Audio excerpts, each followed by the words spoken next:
Assalamu alaikum wa rahmatullah. I apologize for this confusion. Again, I'm still kind of figuring out the technology, and I'm really sorry for this disruption.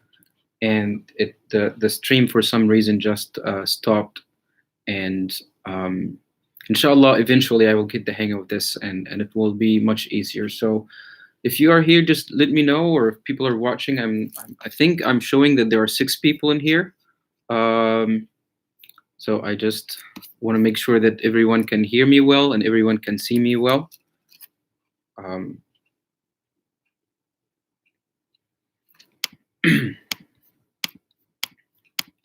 also, if you hear like noises in the background, I get the notification from messages and the WhatsApp on my computer, and if I mute that, I don't really know if I will be muting myself as well, my microphone.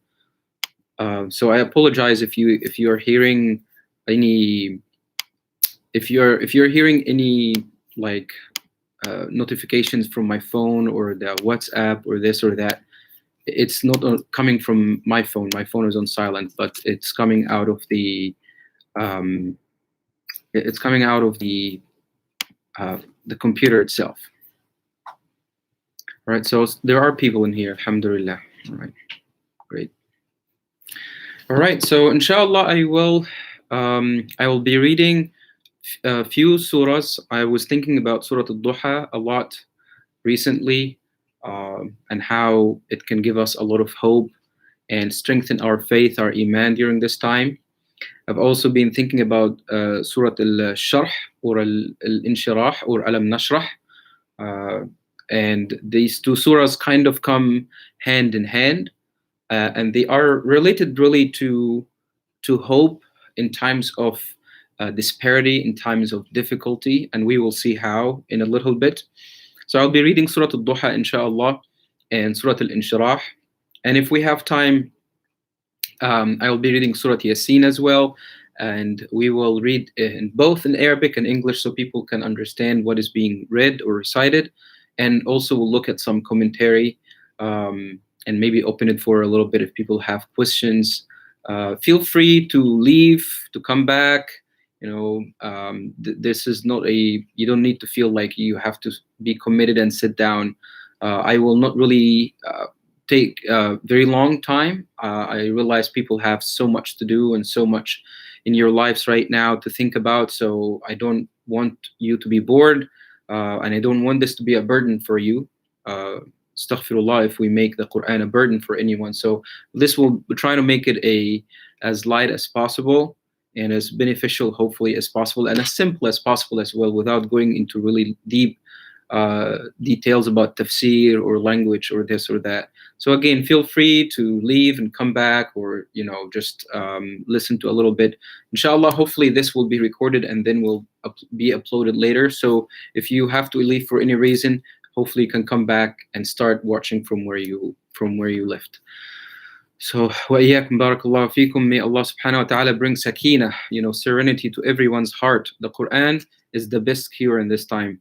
There is no cure for this virus as of now. We pray to Allah subhanahu wa ta'ala that He help us find as humanity a cure for it, or a vaccine for it, or a vaccination, or anything that can help humanity. But at the same time, we realize that pain and panic and really an anxiety that has been generated because of that virus is causing people more harm than the virus itself. Everyone is panicking, everyone is worried. And so the real cure that people really need right now is a psychological, is a mental, is emotional, and a spiritual cure. And I believe that, for us as Muslims, we cannot force that on non-Muslims, but for us as Muslims, the best cure is the Quran. Allah subhanahu wa ta'ala described the Quran as shifa. Allah subhanahu wa ta'ala described the Quran as rahmah. This is the best cure, the best thing we can have right now is a rahmah from Allah subhanahu wa ta'ala, and a shifa lima fi sudur, to what is in our chests, to our hearts, and to our souls. So I really recommend that people, if you can't do much, dedicate some time every day to read the Quran, dedicate some time to recite surahs that learn some new surahs. If you can't do that, you can listen to some recitation and have it play in the house, kind of, pay a little bit attention if you're doing housework, if you're doing other work. I know some people might deem that as haram, that you play the Quran and not really pay attention to it, but it is right now a mean for serenity and peace to people, inshallah. And that's why I'm doing this live stream. So as I said, I want to start first with Surah Al-Duha. I will read it, and then we'll talk about it a little bit, and then we'll move to Surah Al-Sharh, and then we'll move to Surah Yasin, inshallah. أعوذ بالله من الشيطان الرجيم. بسم الله الرحمن الرحيم. والضحى والليل إذا سجى ما ودعك ربك وما قلى وللآخرة خير لك من الأولى ولسوف يعطيك ربك فترضى ألم يجدك يتيما فآوى ووجدك ضالا فهدى ووجدك عائلا فأغنى فأما اليتيم فلا تقهر وأما السائل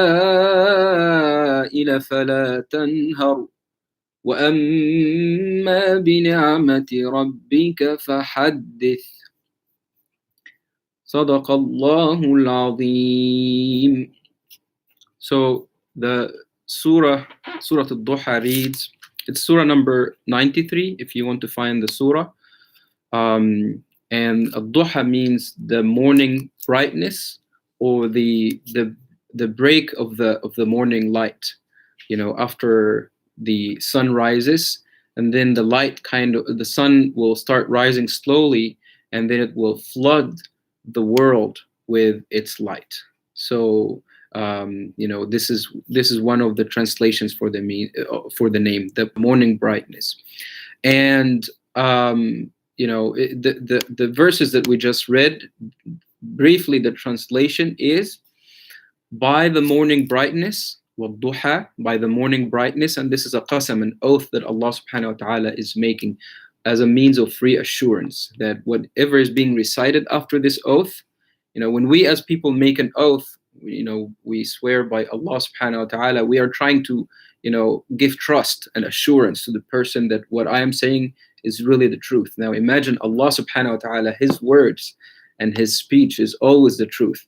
So when Allah is making an oath, that means that whatever is coming after that is the reality. This is the truth, and it's the truth that usually people kind of doubt, and people don't really have trust in. So Allah is assuring us, with and what a perfect assurance is وَالضُّحَى, the morning brightness. And we will see in a little bit why this is really significant. So Allah says, by the morning brightness and by the night when still, وَاللَّيْلِ إِذَا سَجَى وَالضُّحَى وَاللَّيْلِ إِذَا سَجَى, that the night stills, and this this kind of this darkness that comes at night and still there, it doesn't change to light, like when we see a dawn, or it's not kind of getting darker when we see at after Maghrib time. There's a change at the end of the night, at the very beginning and the very end. At the very beginning, the dark is getting darker, and at the very end, the dark is getting lighter and the day is starting. But then there is a moment in the middle where the night stills, as though it's a reality that is going to be here, that is going to stay here. And then, Allah subhanahu wa ta'ala reminds us of these two different kind of the contrast between these two different realities. And both of them are from Allah, the night and Al-Duha, the night and the day, the morning, bright morning, hours or light are both from Allah subhanahu wa ta'ala. And this is an important reminder for us during this time. Your Lord has not forsaken you, nor does he despise you. مَا وَدَّعَكَ رَبُّكَ وَمَا قَلَى. And the hereafter, and this is again, this is Allah is making the oath by the by the morning brightness and by the night when still, to assure the Prophet, and kind of consequently assuring us as readers that Allah subhanahu wa ta'ala has not forsaken the Prophet, has not forsaken, does not despise the Prophet. And as we will see in the tafsir, that the scholars say that this is an assurance for us as humanity, that Allah does not forsake humanity, does not forsake His creation. This is an important reminder for this time and for every time that we live in. And the hereafter shall be better for you than this. وَالْآخِرَةُ خَيْرٌ لَكَ مِنَ الْأُولَى. That remember what is most important, what is everlasting. Remember what is more rewarding. Remember what is more meaningful, what is here to stay and what is here to go. What is here to go is life that we are living right now and experiencing. Family, success, even happiness in the worldly realm is something that's fleeting. But what's here to stay is the hereafter. What's here to be everlasting, infinitely, is the hereafter. And this is a great emotional and mental kind of support for people to understand that, okay, sure, there is loss. Like we said in the previous video, Allah subhanahu wa ta'ala says, وَلَنَبْلُوَنَّكُمْ بِشَيْءٍ من الخوف والجوع ونقص من الأموال والأنفس والثمرات وبشر الصابرين الذين إذا أصابتهم مصيبة قالوا إنا لله وإنا إليه راجعون. Life is limited, is finite, and yet Allah says the ibtila, or the trial moments in it, is smaller part of this. But both of them are actually fleeting. Whether it is the moments of leisure that we experience in this life, or the brief and disrupting moments of trial and tribulations, both of them are gone. What is here to stay is وَلَلْآخِرَةُ خَيْرٌ لَكَ مِنَ الْأُولَى. Remember that always, because when you remember that, nothing happens to you really as big as people make out of it. Nothing happens to us is as scary as people make of it. Nothing happens to us should cause us to panic. As not to be kind of apathetic and not really worry and not take precautions, but at the same time we understand that it is not all that we have, all that has ever been and will ever be and is here to stay. We know that it's fleeting. So do what we can, but we know that the life that comes is much more better, is much more more beneficial and much more everlasting. It's everlasting for us as opposed to the life of that we living and experiencing right now. And surely your Lord shall give unto you, and you shall be content. This is amazing, that Allah subhanahu wa ta'ala is reminding the Prophet sallallahu alaihi wasallam, reminding us as well, that وَلَسَوْفَ يُعْطِيكَ رَبُّكَ فَتَرْضَى. Your Lord is going to give you, and you will be satisfied, and you will be content.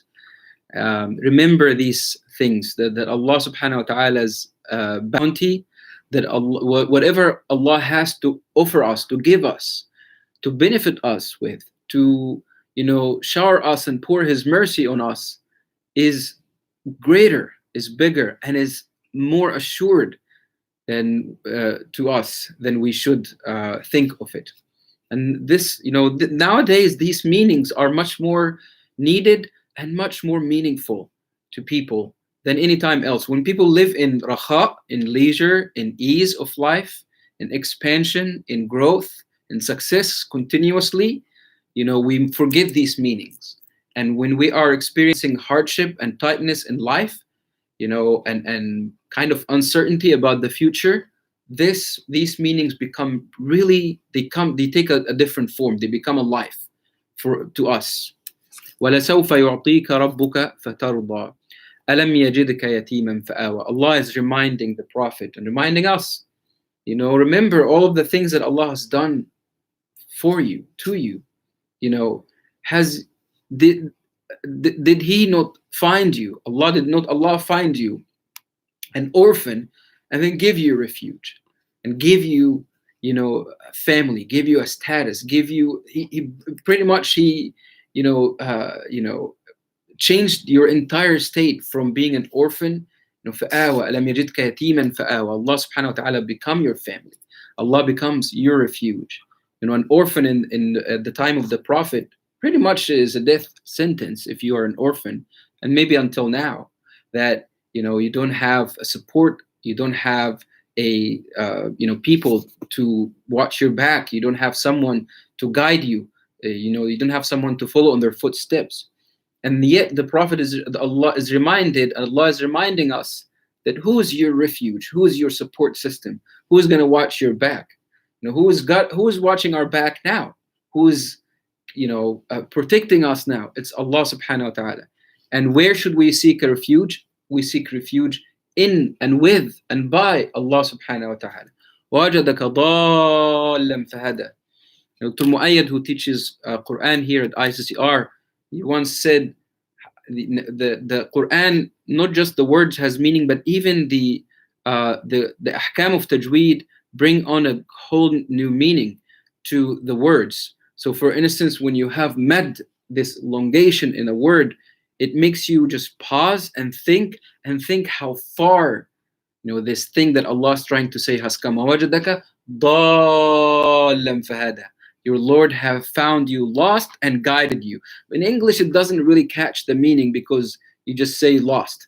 But in Arabic, it's as though you are stressing the word so much and saying really lost, and you kind of elong the word a little bit, and that carries a meaning.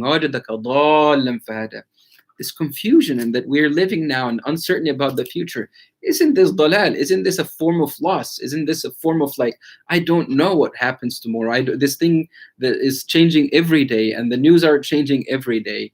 And just put that aside and seek Allah's guidance. He will guide you. He will shower the serenity and the peace and the calmness and certainty to your hearts. وَوَجَدَكَ عَائِلًا فَأَغْنَى. Allah found you poor and He made you self-sufficient. Allah found you poor and made you self-sufficient. People worry about the economy. We say, don't worry. Allah subhanahu wa ta'ala found us, in a state of poverty, and He gave us what we have. And if we lose everything, He will give us.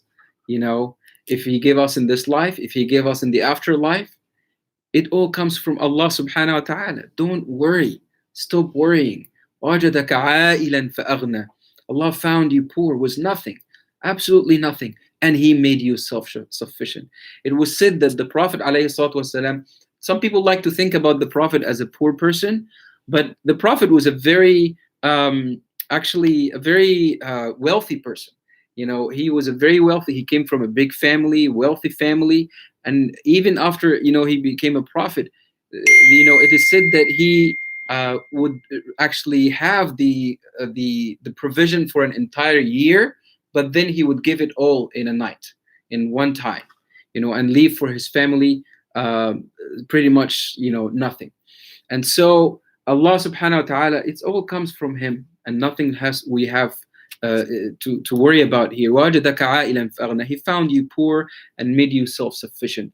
فَأَمَّا الْيَتِيمَ فَلَا تَقْهَرْ. Now Allah is reminding us that during the time of difficulty, people who are most vulnerable are the ones who are lost and the ones who are hurt the most. And you got to remember these people during this time. This is a time where people who were already suffering are going to through more than those who were not before this situation. People whose jobs were kind of a day-by-day kind of job or paycheck by paycheck kind of job, is a time people who think about all the kids who the only source of food they had was from schools, and the news that are coming out now is kind of really awakening people, that you have hundreds, thousands, millions of kids whose only source of food was going to school to have a breakfast in the morning and a lunch, and that's pretty much it. And it's really assuring for us, for me at least as humanity, that I see people who are, and I hope, there are Muslims who are stepping up to help, and I hope more inshallah will step up to help, who are trying to figure out ways, working with organizations, government organization, non-profit, and even for-profit organizations to work. How can we feed this big number of people? فَأَمَّا الْيَتِيمَ فَلَا تَقْهَرْ. The Prophet is being reminded, we are being reminded, that during a time of need and during the time of difficulty, the best thing you can do is to actually remember people who are even suffering more, the people who are in a worse place than you are. And that does two things. Number one, in the level of a community, we are helping each others and lifting each others up, and no one is being left behind. And number two, it reminds us who are in a much, we are all suffering, we're all worried, we're all in that together. But it reminds us that there's even people who are in a worse place than we are. So that kind of feed our, we say Alhamdulillah, even though we are all suffering, but we still have a reason to say Alhamdulillah. And then you are helping someone else, you are giving them a reason to say Alhamdulillah. This is how Allah is working the system for us to all lift each others up, help each others, and also help each others remember that Allah's mercy is wide open, even during a time of need. فَأَمَّا الْيَتِيمَ فَلَا تَقْهَرْ. Why is Allah reminding the Prophet? He's just telling him a little bit ago, you were an orphan, I give you refuge, so don't forget the orphan now that you have a refuge in me. Now that you have a refuge in me. فَأَمَّا الْيَتِيمَ فَلَا تَقْهَرْ وَأَمَّا السَّائِلَ فَلَا تَنْهَرْ. You were poor, I gave you and made you self-sufficient. So when someone is in need right now, someone is asking, do not repel them and do not push them away. وَأَمَّا بِنِعْمَةِ رَبِّكَ فَحَدِّثْ. And remember the favor of your Lord over you, and speak of that and remember that. We tell people now, remember the good things that are happening right now. Remember the good things that are happening in the world right now, and there are great things that are happening. I just had a little bit of research, and I found that the planet actually is now kind of much more healthier than it was a few weeks and few months ago. You look at satellite images, and our planet has less pollution than it had a couple of weeks ago. And you think to yourself, what is a mercy from Allah? Maybe if this pollution continued to build up, the planet would have suffered even more, and that would have resulted in something worse than this global pandemic. Maybe this is a moment to slow down, and the planet breathes again and regains its health again. We are not the only creatures that are living in this world, and we are not, we are stewards. Allah subhanahu wa ta'ala says, He made us khulafa. إِنِّي جَاعِلٌ فِي الْأَرْضِ خَلِيفَةً. A steward is someone who takes care of something. A khalifa is someone who is to take care of the affairs of the people, of anyone and everyone and anything and everything that is under their care. And we have kind of as people did not really do this job that Allah subhanahu wa ta'ala has entrusted us with in the best way. And perhaps this is a means of Allah's mercy, so that the planet can breathe, can regain its health. Even animals, I read reports about some animals now kind of like regaining their health, and they are in the sea. Dolphins are kind of fishing, swimming up to like the shores, and they are showing signs of some sort of like health and kind of regeneration that hasn't been noticed before in the last however many years. And many other. We think about wars, people and conflicts. We think about our, not just exclusively, but people in Syria, people in Yemen, the people in every place around the world, people in Palestine, people in the Muslims, in China that were in camps. Think about all the wars and conflicts that people had, and now because of this pandemic, that might actually slow down. Allahu A'lam, this is only just an observation, that might slow down the conflicts. People perhaps start, instead of creating weapons, they will start creating what do you call, they will start creating, looking more at like medicine and hospitals, and how can we improve this, how can this be our priority to save lives and not to take lives, to make peace and not to create conflicts and war. So this, what we are not what we are witnessing, there could be great benefit in that, there could be great means of mercy from Allah subhanahu wa ta'ala, and we are not necessarily seeing it right now, but perhaps after this is all behind us, we will start seeing all of the great things that happened due to that. And yes, it's difficulty, but we have to remember again that Allah is reminding the Prophet even during difficulty, وَأَمَّا بِنِعْمَةِ رَبِّكَ فَحَدِّثْ. One of the reasons I love this surah so much is that Surah Al-Duha comes right after Surah Al-Layl. Al-Layl is the night time, and then comes Surah Al-Duha. And then comes Surah Al-Sharh or Al-Inshirah or Alam Nashrah. These three surahs, when you look at them, just the names, before you even start reading and look at the hidden meanings in them. Al-Layl is darkness. Al-Duha is the brightness of the light. And then Al-Inshirah is the expansion of people's mental and spiritual and emotional health. So as though Allah subhanahu wa ta'ala is showing you, this is the sunnah of life. This is how I created life, and this is how life works. There's difficulty, there is, and then after that there is the light, there is the darkness, which is the like kind of stands for difficulty, and then there is the duha, the brightness of the day, light, which stands for hope and renewal and mercy from Allah subhanahu wa ta'ala and aid from Allah subhanahu wa ta'ala. And then alam nashrah laka sadrak fa inna ma'al usri yusra, inna ma'al usri yusra. In this surah, Allah is saying, with difficulty comes ease. Indeed, with difficulty comes ease. So Allah is reminding us, this is how kind of the sunnah of Allah works in this life. There's difficulty, and there is light that comes after this, and relief that comes after that. And then there is, an inshirah, a moment of expansion, a moment of ease, a moment of, aid from Allah subhanahu wa ta'ala that will come to that. Read these three surahs and try to kind of connect the meanings in them to each others, and try to connect the meanings in them to the moments that we're living right now as humanity. Surah Al-Duha, it was revealed actually because for a number of days, some people say actually a couple of nights, some people say even up to 50 days or even more, the Prophet did not receive any revelations from Allah subhanahu wa ta'ala.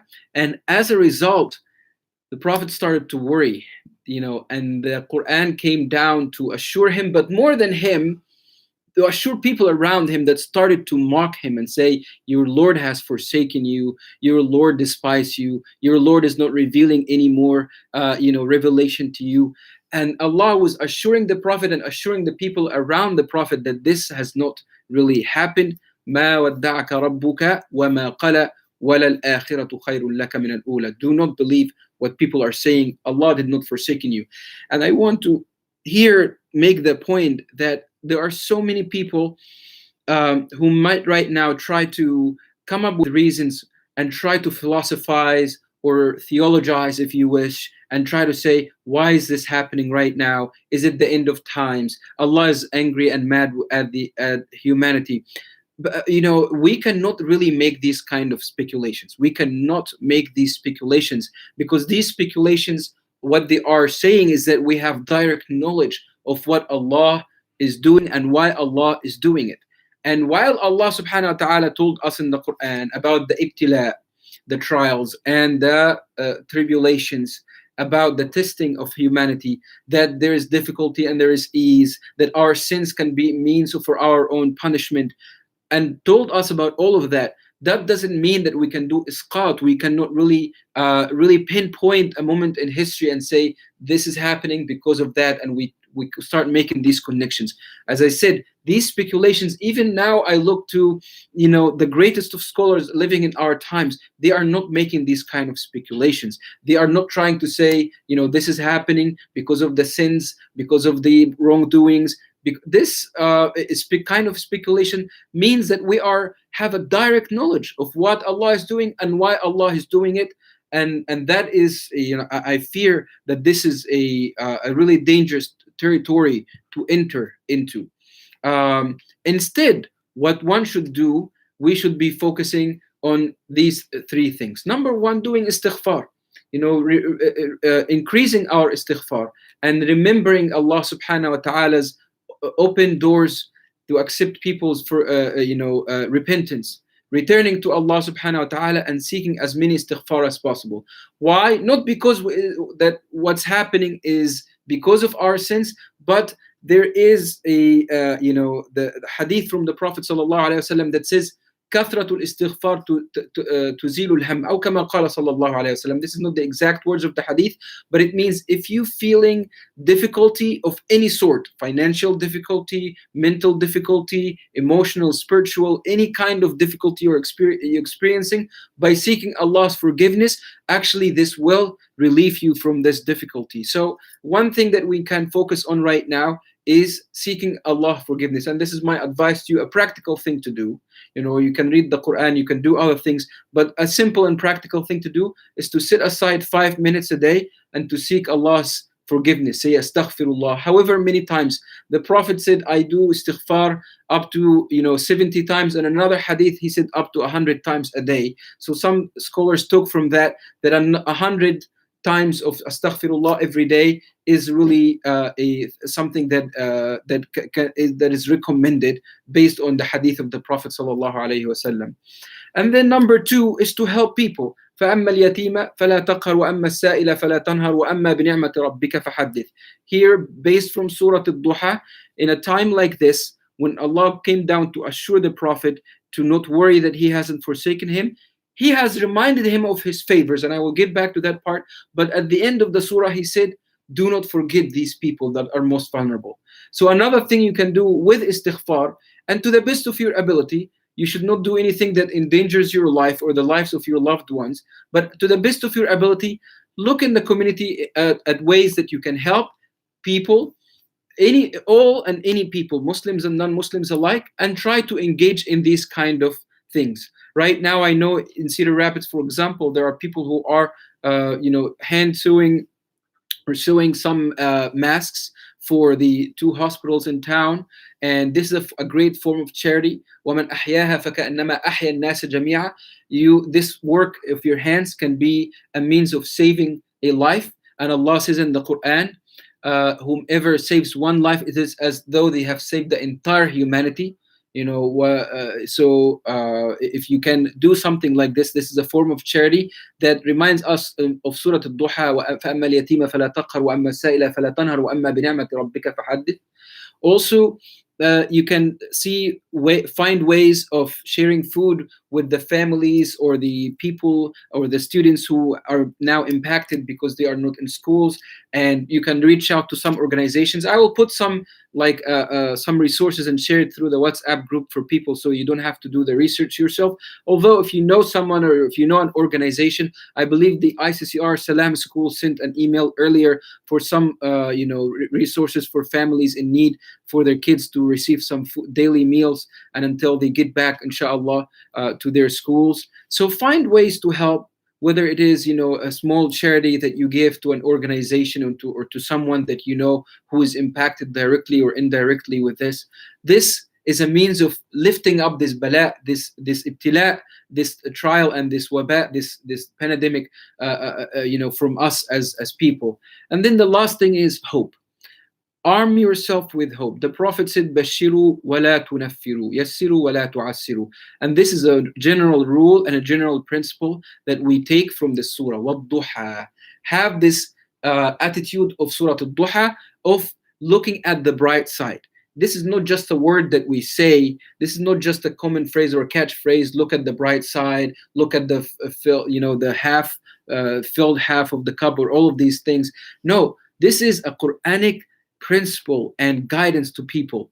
وَالضُّحَى وَاللَّيْلِ إِذَا سَجَى. Remember to always be hopeful and bring hope to people. And I remind people in this now that sharing information, sharing links, sharing news with people, it might be true, but it's not helpful, and it's not really adding anything to people other than adding to their stress and anxiety that already might exist. So refrain from doing that. On the other hand, share things that are hopeful. Share an ayah from the Quran, a hadith from the Prophet, some good news that you might find here or there.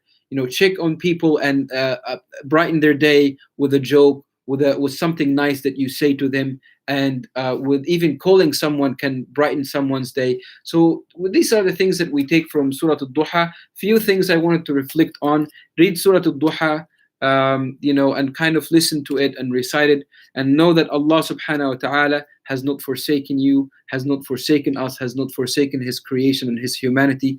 In this trial, there are great things that are happening, that will happen, that will continue to happen, that will bring people back to Allah subhanahu wa ta'ala, bring people back to God, to their creator, bring people back to each other's families together, communities together. We will know that we need to do more in these areas, and we will, inshallah, as humanity, overcome this, and we will be in a much better place, inshallah, based on my reading to the Quran and to Surah Al-Duha. So we ask Allah subhanahu wa ta'ala, with His beautiful names, with His beautiful attributes, the most perfect attributes, we ask Allah subhanahu wa ta'ala to make the Quran the spring of our hearts. Allahumma aj'al al-Quran al-Kareem rabi'a qulubina. We ask Allah subhanahu wa ta'ala to make the Quran a brightness for our souls. Allahumma aj'al al-Quran rabi'a qulubina wa nura sudurina wa shifa'an li humumina wa amradina wa asqamina. May Allah subhanahu wa ta'ala make the Quran a shifa, a healing for our physical health, for our spiritual health, for our hearts. May Allah subhanahu wa ta'ala make the Quran a means to take away and ward off any sadness or grief or anxiety from our lives. Allahumma ameen. Allahumma aj'al al-Quran al-Kareem shifa'an lihumumina, dhahaban li ahzanina wa jila'an lihumumina, ya Rabb al-Alameen. We ask Allah subhanahu wa ta'ala to protect you and protect us and our loved ones and everywhere around this world, inshallah. Allahumma ameen. Walhamdulillah. وصلى اللهم وسلم وبارك على سيدنا محمد وعلى آله وصحبه والسلام عليكم ورحمة الله وبركاته. جزاكم الله خير, everyone, for logging in today and listening. Barakallahu feekum. Stay safe and stay healthy and well. Wassalamu alaikum wa rahmatullahi wa barakatuh.